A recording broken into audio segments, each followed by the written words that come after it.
touch sa mga ngipon nimo oh. Wala, way touch sa mga ngipon. Unsa ni? Asa ka nakakita tubag? Classmate? Nagchikinini na yung classmate? Ngano man eh? Ha? Ganahan ka? Ha? Nagchikinini na ka? Dahil nakagulok? Hi! Ngayon pag-uusapan naman natin mga kabilas, ang viral na video sa social media na ang bata ay napakaraming chikinini sa kanyang katawan. Pero paano nga ba natin disiplinahin ang ating mga anak? Hindi naman lingid sa ating mga kalaman mga kabilas, na sa panahon ngayon ay talamak na talaga ang mga bata na gumagamit ng cellphone. Kaya nga dapat talaga tayong mga magulang ay laging nakagabay sa ating mga anak habang sila ay naglalaro ng gadget.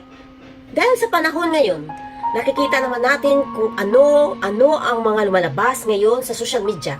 At hindi na rin natin yun mapipigilan mga kabilas. Ngunit tayo mga magulang, ang siyang nakakaalam kung paano natin gabayan ang ating mga anak. Wala namang masama na disiplinahin natin ang ating mga anak mga kabilas. Ngunit ang masama lang doon ay nilagyan niya ng kamera at pinost sa social media.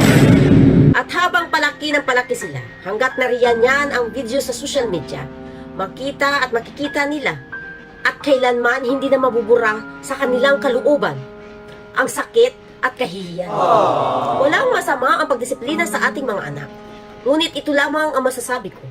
Alam ko mayroon tayong kanya-kanyang pagdidisiplina sa ating mga anak at wala rin akong nakikitang pagkakamali sa iyong ginagawa. Ngunit, ang sinasabi ko lamang na sana hindi mo na nilagay sa kahihiyan ang iyong anak na kailanman na ang trauma na kanyang naramdaman ay mamumuo hindi lamang sa isang araw, kundi panghabang buhay niya na dito sa mundo. Minsan, hindi lamang natin isipin ang ating sarili.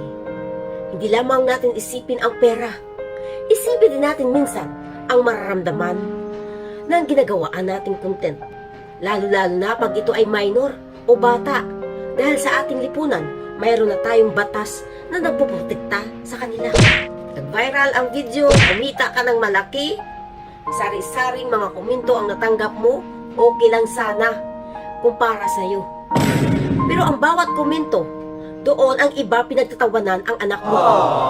Dahil sa ganong klaseng edad, sa murang edad, marunong na magpagawa ng chikinini dito. Kung nagawa man yun ng isang bata, sino nga ba ang dapat sisihin doon? Ang bata na walang muwang sa mundo? Or ang nanay na siyang gumagabay at nagdidisiplina sa kanila dito? Tandaan natin, walang masamang magdisiplina sa ating mga anak kung nasa tama.